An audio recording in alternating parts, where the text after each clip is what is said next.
প্রিয় শিক্ষার্থী বন্ধুরা, আসসালামু আলাইকুম। নবম দশম শ্রেণীর জীববিজ্ঞানের অষ্টম অধ্যায় রেচন প্রক্রিয়ার দ্বিতীয় পর্বে তোমাদের সবাইকে স্বাগত। আমার আজকের এই ক্লাসের আলোচনার বিষয় হচ্ছে নেফ্রনের গঠন ও কাজ নিয়ে। আজকের এই ক্লাসের শুরুতেই তোমাদের যে বিষয়টি জানতে হবে সেটি হলো নেফ্রন কি। তো চলো জেনে নেওয়া যাক নেফ্রন কি। নেফ্রন হলো বৃক্কের গঠন ও কার্যিক একক, অর্থাৎ বৃক্কের গঠন ও কার্যগত একককেই নেফ্রন বলে। তোমরা যারা আমার গত ক্লাসের ভিডিওটি দেখেছ তারা ইতিমধ্যেই হয়তোবা বৃক্ক সম্বন্ধে ভালো একটা আইডিয়া পেয়েছ।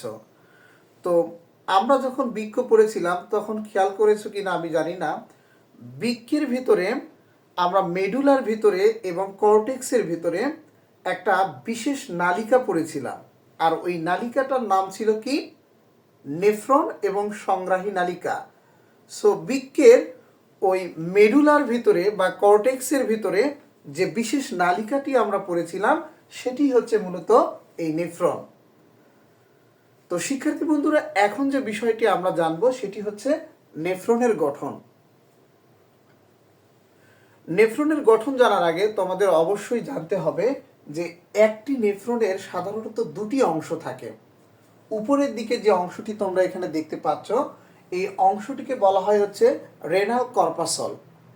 আমি আবারও বলছি, উপরের দিকের যে অংশটি তোমরা দেখতে পাচ্ছ এই অংশটিকে বলা হয় রেনাল কর্পাসল, এবং নিচের দিকে টিউবের মতো বা নালী যেগুলো দেখতে পাচ্ছ এই অংশটাকে বলা হয় হচ্ছে রেনাল টিউব বা রেনাল টিউব।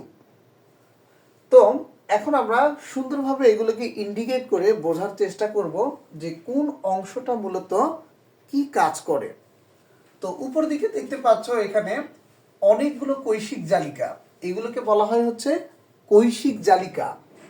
এখানে প্রায় 50টির মতো কৈশিক জালিকাগুলো সংযুক্ত হয়ে বা বিভক্ত হয়ে এখানে একটা রক্ত জালিকা তৈরি করে বা রক্ত জালক তৈরি করে, যেই মূলত এই নালিকা দিয়ে আসা দূষিত রক্তগুলোকে কি করে ছাঁকনি যন্ত্র হিসাবে একদম ছেঁকে সেটাকে বিশুদ্ধ করে।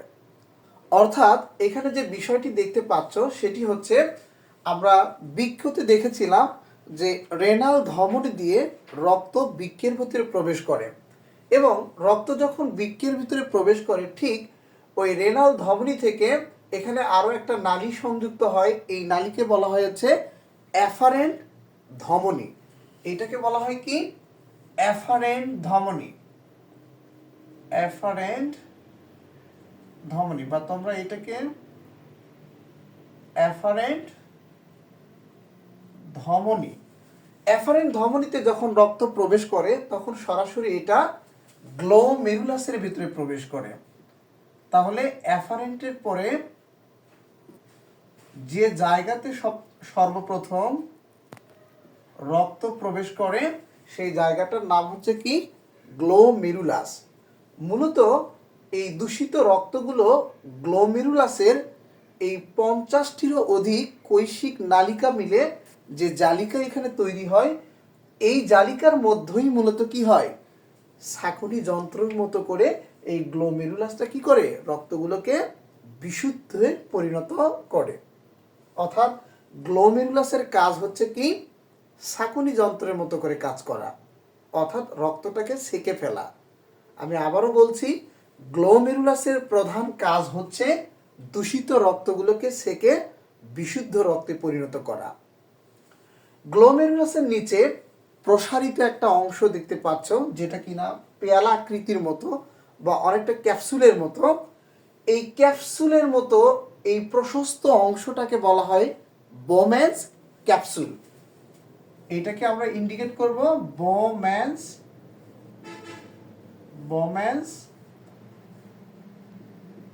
ক্যাপসুল। মজার বিষয় হচ্ছে এই বোম্যান্স ক্যাপসুলটা সর্বপ্রথম যে বিজ্ঞানী লক্ষ্য করেন সেই বিজ্ঞানীর নামই হচ্ছে বোম্যান্স। তার নাম অনুসারে এই প্রসারিত অংশকে নামকরণ করা হয়েছে বোম্যান্স ক্যাপসুল। আর মূলত নেফ্রনের এই দুইটি অংশকে বলা হয় হচ্ছে রেনাল কর্পাসল। Renal corpuscle. অর্থাৎ আমি গঠন পড়ানোর শুরুতেই তোমাদেরকে বলেছিলাম নেফ্রনের হচ্ছে দুইটা অংশ, একটা হচ্ছে রেনাল কর্পাসল আর একটা হচ্ছে রেনাল টিউব। সেই রেনাল কর্পাসলের মধ্যে দুইটা জিনিস আমরা দেখতে পেলাম, একটি হচ্ছে গ্লোমেরুলাস আর একটা হচ্ছে বোমেন্স ক্যাপসুল। গ্লোমেরুলাসের বিষয়টা আমরা ইতিমধ্যেই জেনেছি যে গ্লোমেরুলাস আসলে কি এবং এটার কাজ কি। আমরা এখন জানবো বোমেন্স ক্যাপসুল কি।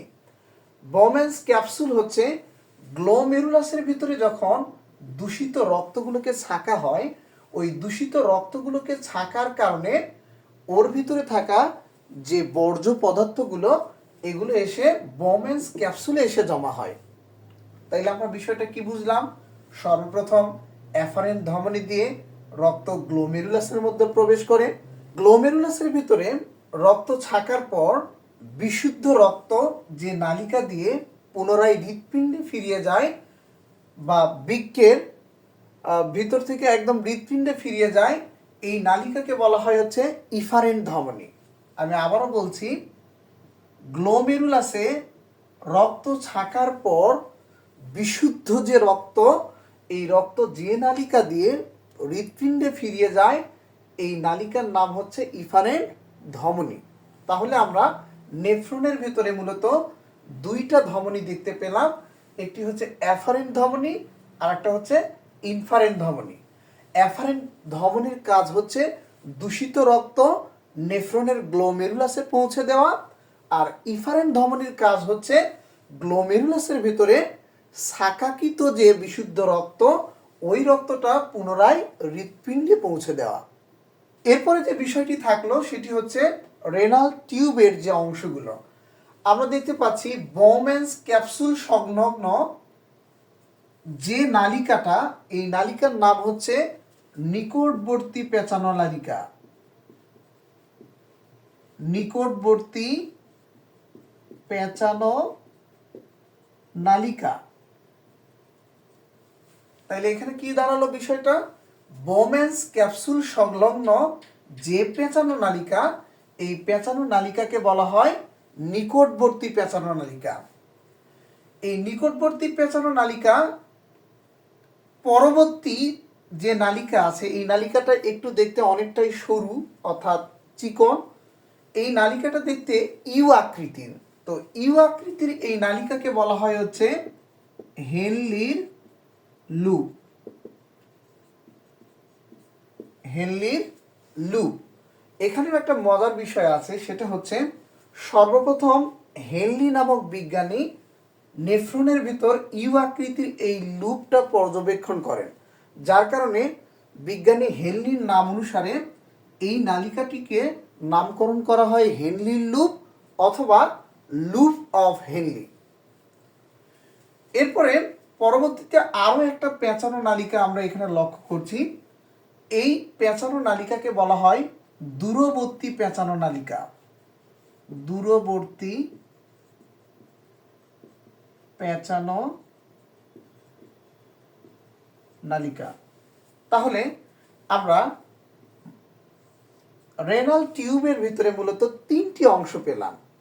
একটি হচ্ছে নিকটবর্তী পেঁচানো নালিকা, এরপরে যে বিষয়টা পেয়েছি সেটা হচ্ছে হেনলির লুপ, এবং পরবর্তীতে যে নালিকাটা আমরা দেখতে পেলাম সেই নালিকার নাম হচ্ছে দূরবর্তী পেঁচানো নালিকা।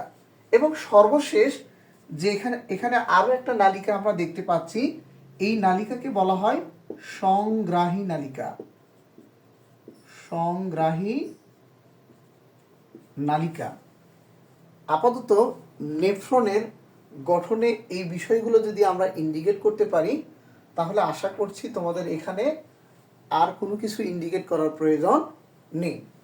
তবে অনেক বইয়ে দেখবা তোমরা নিকটবর্তী পেঁচানো নালিকার এখানে অন্য কিছু নামেও তোমরা দেখতে পাবা, কেননা নিকটবর্তী পেঁচানো নালিকাকে প্রক্সিমাল পেঁচানো নালিকা বলা হয় এবং দূরবর্তী পেঁচানো নালিকাকে ডিস্টাল পেঁচানো নালিকা নামেও অভিহিত করা হয়। সো যেটাই থাক না কেন বা যেটাই লেখো না কেন তোমরা, অবশ্যই সেটা কারেক্ট হবে, ভুল ধরার কোনো সুযোগ নাই।